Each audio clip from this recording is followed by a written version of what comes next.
Assalamualaikum warahmatullahi wabarakatuh.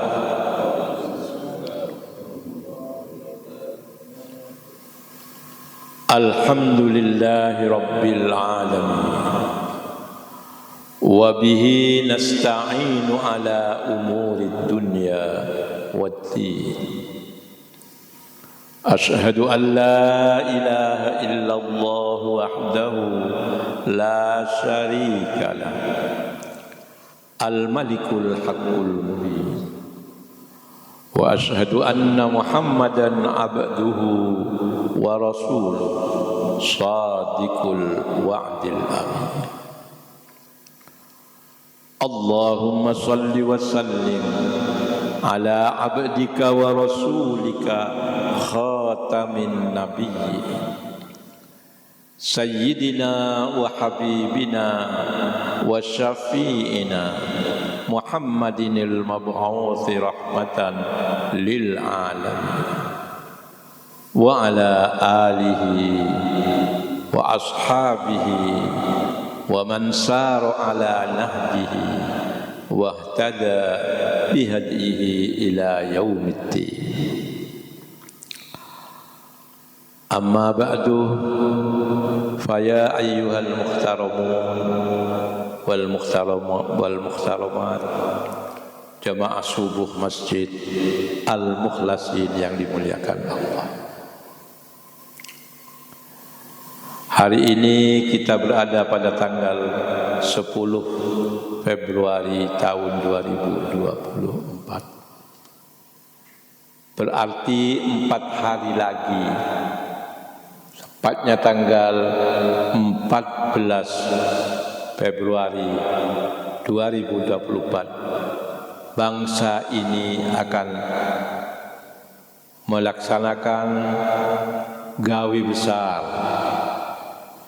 yang disebut dengan pesta demokrasi pemilihan umum tahun 2024. Kita berharap bahwa pemilu yang akan berlangsung 4 hari lagi berlangsung dalam suasana aman dan damai. Pemilu berlangsung secara jujur dan adil serta bermartabat, sehingga apa yang dihasilkan akan membawa maslahat bagi bangsa dan tanah air ini.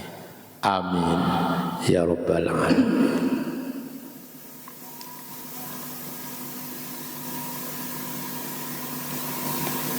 Dalam kesempatan ceramah pagi ini, saya cuma ingin mengingatkan apa kiranya yang perlu kita siapkan untuk menghadapi tanggal 14 Februari yang akan datang, yakni persiapan kita selaku hamba-hamba Allah yang muslim, yang muslimah, mukmin dan mukminah.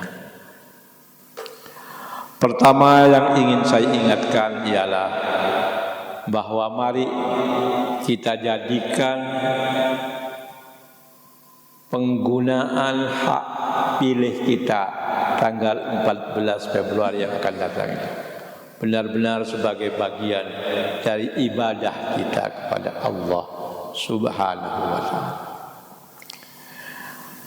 Kita beruntung memiliki agama yang mendefinisikan, memaknai ibadah itu tidak sempit seperti dalam agama lain. Tapi dalam agama kita pengertian ibadah itu begitu komprehensif, begitu komplit, begitu mencakup makna yang sangat luas, sehingga segala aktivitas kehidupan kita yang sebenarnya murni duniawi bisa dianggap sebagai ibadah kalau memenuhi syarat-syarat tertentu. Ini suatu keistimewaan agama kita. Ibadah tidak hanya terbatas di atas sajadah di dalam masjid dan musholla. Ibadah tidak hanya terbatas dalam berlapar dahaga di bulan Ramadan, tapi ibadah itu begitu luas cakupannya, mencakup segala aktivitas manusia muslim dalam kehidupan ini, sepanjang memenuhi persyaratan tertentu. Syekhul Islam Taqiyuddin Ibnu Taimiyah dalam salah satu kitabnya Risalatul Ubudiyah mendefinisikan ibadah dalam arti yang sangat komprehensif itu dengan merumuskan al-ibadatu ismun jami'un likulli ma yuhibbuhu Allah wa yardahu minal aqwali wal af'ali al-zahirati wal batinah. Ibadah, kata ibadah itu adalah sebuah nama yang jami'un, yang memiliki cakupan yang sangat luas, likulli ma yuhibbullahu wa yardah, mencakup segala apa yang dicintai dan diridhai oleh Allah. Minal aqwal, entah itu berupa ucapan, tutur kata, wal af'al, atau tingkah laku perbuatan, al-zahirati wal batinah, baik itu bersifat zahir, kata-kata atau perbuatan yang zahir, maupun yang bersifat batin. Sepanjang perbuatan, perkataan itu termasuk yang disenangi dan diridhai Allah, maka itu adalah ibadah. Sehingga sering dikatakan seorang istri melayani suami di tempat tidur, mencucikan celana dalam suaminya, itu sebagai sebuah ibadah. Seorang suami bekerja dengan mengeluarkan keringatnya untuk memenuhi kebutuhan rumah tangga istri dan anak-anaknya. Kalau itu dilakukan dengan cara-cara yang disenangi dan diridhai Allah, itu adalah sebuah ibadah.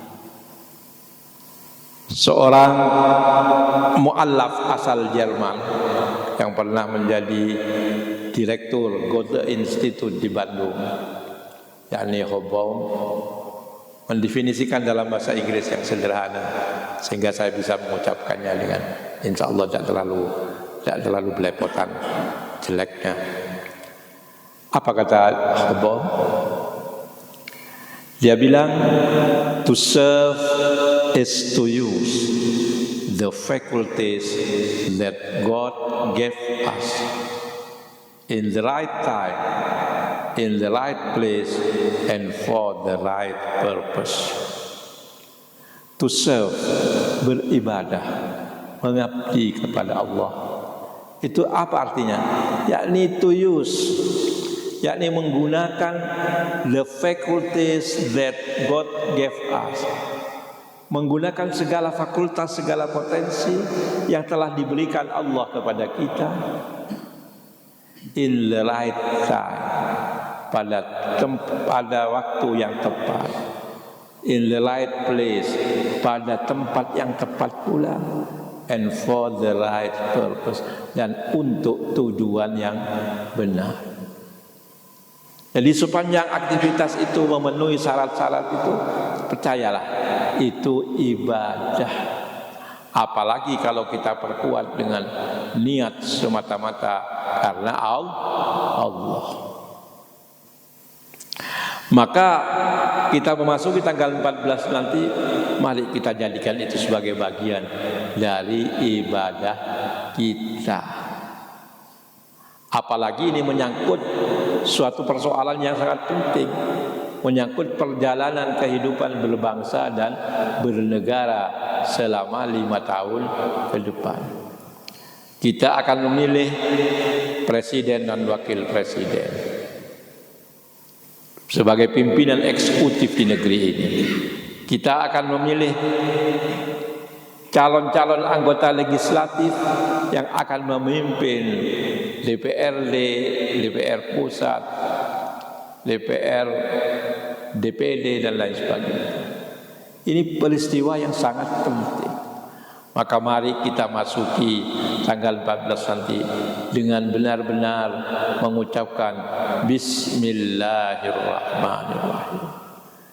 Kita atasnamakan perbuatan kita itu sebagai perbuatan ibadah atas nama Allah yang Maha Rahman dan Maha Rahim. Bismillahirrahmanirrahim. Itulah antara lain makna hadis Nabi Muhammad sallallahu alaihi wasallam. Kullu amrin zibalin la yubda'u bi bismillahirrahmanirrahim fahuwa aqta. Setiap urusan yang zibalin, yang memiliki arti penting, seperti pemilu ini arti sangat penting bagi kehidupan hampir 300 juta rakyat Indonesia ini. Ini tidak diragukan lagi merupakan amrin zibalin, urusan yang sangat penting. Setiap urusan yang sangat penting, la yubda'u, yang tidak dimulai dengan ucapan Bismillahirrahmanirrahim. Artinya kita tidak melakukannya dengan lillahi ta'ala, demi mencari keridhaan Allah, fahuwa aqsa. Maka perbuatan yang, urusan yang penting itu menjadi aqsa, menjadi terputus kesinambungannya, terputus barokahnya dan lain sebagainya. Apa yang dihasilkan tidak akan sesuai dengan apa yang diharapkan oleh Allah Subhanahu wa ta'ala dari kita sebagai hamba-hambanya yang dituntut untuk ibadah kepadanya. Wa ma khalaqtul jinna wal insa illa liya'budun. Dan tidaklah aku ciptakan jin dan manusia kecuali dengan maksud agar mereka beribadah kepadaku. Bapak-bapak, ibu-ibu, saudara-saudari yang kami muliakan, mengingat pentingnya pemilu nanti, maka mari kita gunakan hak kita itu secara bertanggung jawab. Memang itu hak kita. Kita mau milih yang mana, milih yang ini, milih yang itu, silakan.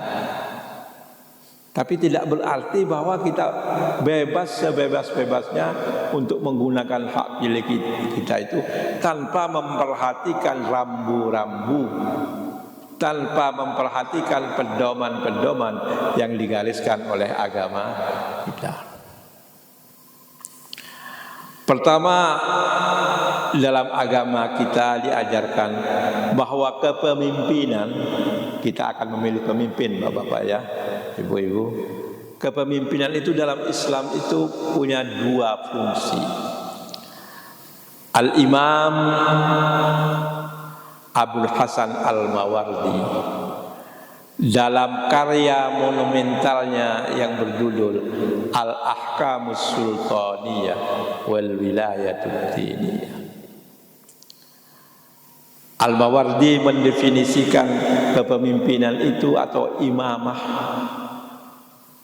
Kata beliau, al-imamatu mawdu'atun li khilafatin nubuwah fi khirasatid din wa siyasatid dunya. Imamah, kepemimpinan, termasuk kepemimpinan kepala negara, itu dibuat, diletakkan oleh Islam dalam rangka khilafatin nubuwah, meneruskan tugas kenabian, meneruskan tugas kenabian dalam hal apa? Fi hirasatid din wa siyasatid dunya, dalam hal menjaga agama. Ini pertama, menjaga agama. Jadi fungsi kepemimpinan itu yang pertama adalah menjaga agama. Wasiasatid dunia, dan mensiasati masalah dunia, mengatur masalah dunia. Dua itu. Jadi ketika kita memilih pemimpin, pilihlah pemimpin yang menurut kita dia akan mampu dan bisa menjaga agama kita ini. Yang kedua, bisa mengatur dunia kita ini dengan sebaik-baiknya, sehingga kita bisa hidup dalam suasana kehidupan yang adil, makmur, gemah, hipah, loh, jinah. Itu. Maka sekali lagi pertimbangan keagamaan menjadi sangat penting, Bapak-bapak. Ya. Bangsa Indonesia yang hampir 300 juta ini, yang penduduknya mayoritas Muslim, dan bangsa ini dikenal sebagai bangsa yang religius, apa kita rela untuk dipimpin oleh orang yang agamanya tidak jelas? Ini perlu kita pikirkan. Sekali lagi, karena dalam Islam kepemimpinan itu bukan semata-mata siasatun dunia, mensiasati urusan dunia, tapi yang pertama-tama justru hirasatuddin, justru mengawal, menjaga agama. Maka pilihlah wakil-wakil rakyat, pilihlah calon presiden yang bisa menjamin kehidupan agama di negeri ini semakin baik. Bukan menyerahkan kepada orang yang agamanya tidak jelas. Ini yang pertama yang perlu saya sampaikan. Kemudian yang kedua, dalam rangka mensiasati dunia, ini kita memerlukan orang-orang yang memang memiliki kemampuan, memiliki pengalaman yang cukup, bahkan lebih dari cukup. Memerlukan pemimpin yang arif, bijaksana, tidak emosional, tidak karpe dewe, tapi mau mendengar suara dari rakyat. Maka disinilah juga kita perlu melihat dan memeriksa kembali calon-calon legislatif, calon-calon presiden, wakil presiden yang akan kita pilih.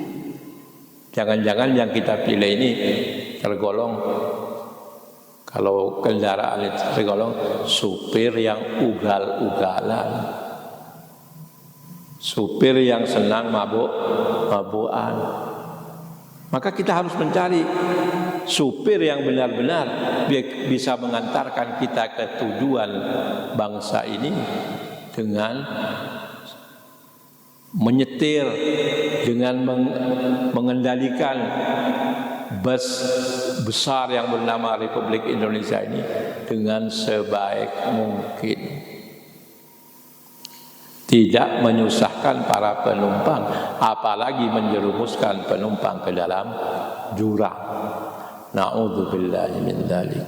Saya kira pesan ini sangatlah perlu untuk kita garis bawahi.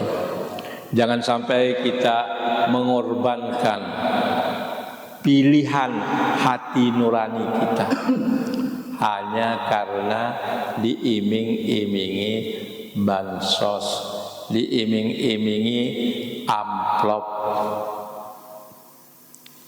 Ya. Karena apa? Karena orang memilih pemimpin, memilih wakil-wakil rakyat lantaran dimotivasi oleh amplop, atau sekarang dikenal dengan istilah money politics. Walaupun money politik, tapi tidak harus berupa money, tidak berupa uang semua, bisa saja berupa barang, beras ukuran 10 kilo urusan 25 kilo bisa. Itu namanya money politik juga, karena itu bisa diukur dengan uang. Jangan kita korbankan hati nurani kita hanya karena iming-iming suap atau money politik itu. Kita harus benar-benar mengecamkan, memahami dan menghayati saran baginda Rasulullah Muhammad sallallahu alaihi wasallam dalam hadisnya yang sangat populer, istafti qalbaka, mintalah fatwa kepada hati nuranimu. Sebab hati nurani itu jujur, ibu-ibu ya. Mbak Nurani itu jujur. Yang tidak jujur itu akal yang sering ngakali. Tapi kalau hati nurani itu jujur. Kita tidak bisa membohongi hati nurani kita, walaupun kita bisa bersilat lidah dalam rangka ngakali. Nabi menganjurkan, memerintahkan kita, istafti qalbaka, mintalah fatwa kepada hatimu. Kita memilih sesuai dengan hati nurani kita, ya. Jangan kita korbankan hanya untuk money politik. Sebab money politik itu, sebagaimana saya sering kutip hadisnya itu, ya, Nabi mengutuk orang yang mengambil money politik itu dengan menyebutnya rajulun baya'a imamahu la yubayi'uhu illa lidunya fa in a'tahu minha radiya wa in lam yu'tihi minha sakhita.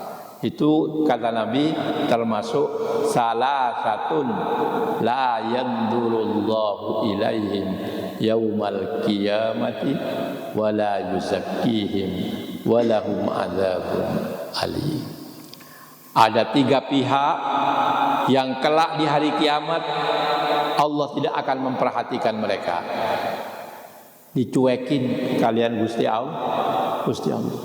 La yandurullahu ilaihim wa la yuzakkihim, dan Allah juga tidak akan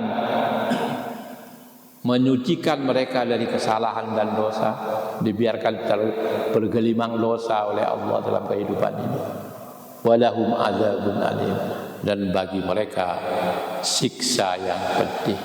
Salah satu di antara 3 itu adalah tadi itu, rajulun baya'a imamahu la yubayi'uhu illa lidunya, yakni seseorang yang membaiat imamnya, menyatakan mendukung, mencoblos pemimpinnya dalam pemilu, la yubayi'uhu illa lidunya, dia tidak membaiat imamnya itu, tidak mendukung paslon itu kecuali karena motif dunia.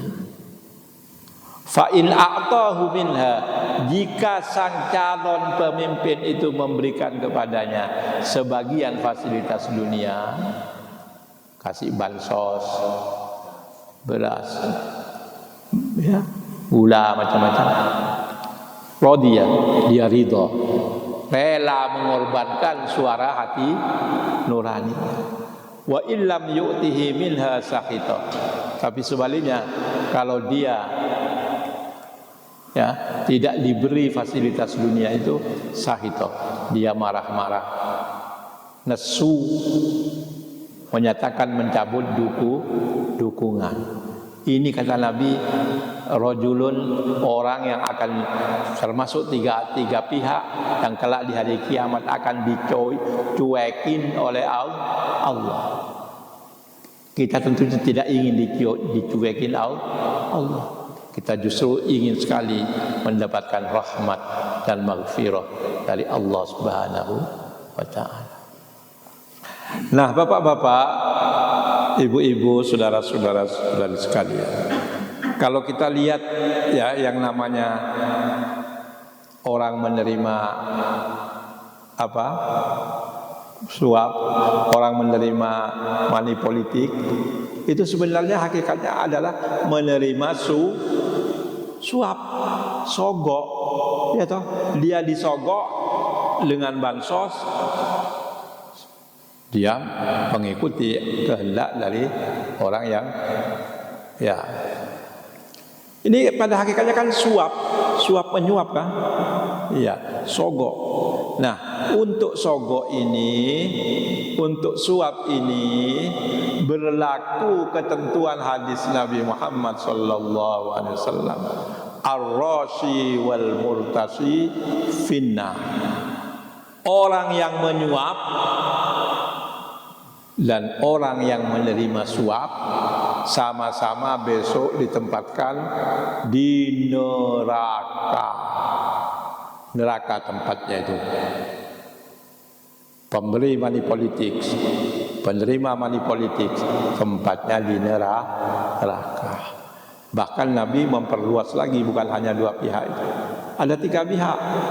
Kata Nabi, laknatullahi ala rashi wal murtasi wal rais alladhi yamsi bainahuma. Laknat Allah akan dijatuhkan kepada ar-rashi, kepada pemberi money politik, pemberi suap, wal murtasi, dan penerima suap, penerima money politik. Bahkan warraisi, bahkan akan ditimpakan juga kepada rais perantara, broker, alladhi yamsi bainahuma, yang memediasi, ya, yang menjadi perantara antara pihak ar-rasi dan al-murtasi. Jadi 3 pihak yang kena itu. Nah, bapak-bapak, ibu-ibu, saya ingin sedikit mengomentari. Ada ucapan sementara pemimpin kita, entah politisi, bahkan ada ulama dan kiai yang ngomong begini, terima saja uangnya, jangan pilih orangnya. Kayaknya ini betul Pak Mio, kayaknya betul. Neng salah. Ya, salah. Jadi ambil aja duitnya. Oh, itu duit rakyat katanya. Ya, tapi jangan pilih orangnya. Itu tidak benar. Kalau kita ingin memahami agama dengan benar, orang yang menerima suap, walaupun dia tidak memenuhi keinginan si penyuap, tetap itu namanya al-murtasi. Jadi al-murtasi itu tidak harus menerima suap lantas memenuhi kehendak si pemberi suap. Bisa saja uangnya diterima, orangnya tidak kemauan dari si pemberi tidak dipenuhi. Tapi itu sudah namanya al-murtasi. Nabi mengatakan laknatullahi 'alal rasi wal murtasi wal rais alladhi yamshi bainahum. Laknat Allah ditimpakan kepada si penyuap, si penerima suap. Walaupun si penerima suap ini dari mana-mana diterima semua. Nah, kok sing pilih sing paling akeh atau yang paling tetap yang seperti itu tetap namanya mursati. Jadi tidak benar, sekali lagi, ucapan sebagian kiai yang mengatakan terima duitnya, jangan pilih orangnya. Ini kiai yang mendidik umat untuk menjadi penerima suap. Na'udzubillah. Itu sekedar pesan catatan dari saya untuk menghadapi tanggal 14 nanti. Mudah-mudahan kita bisa berpartisipasi dalam pemilu 2024 ini dengan partisipasi yang sesuai yang dikehendaki Allah Subhanahu wa ta'ala. Memilih pemimpin sesuai dengan pilihan hati nurani kita dengan pedoman agama seperti yang saya kemukakan tadi. Semoga Allah memberikan taufik, hidayah, i'anah dan inayahnya kepada kita bersama. Amin ya mujibas sa'ilin. Wa akhiru da'wana anil hamdulillahi rabbil alamin. Wallahul muwaffiq wa huwal musta'an wa alaihi tuklan. Wassalamu alaikum warahmatullahi wabarakatuh.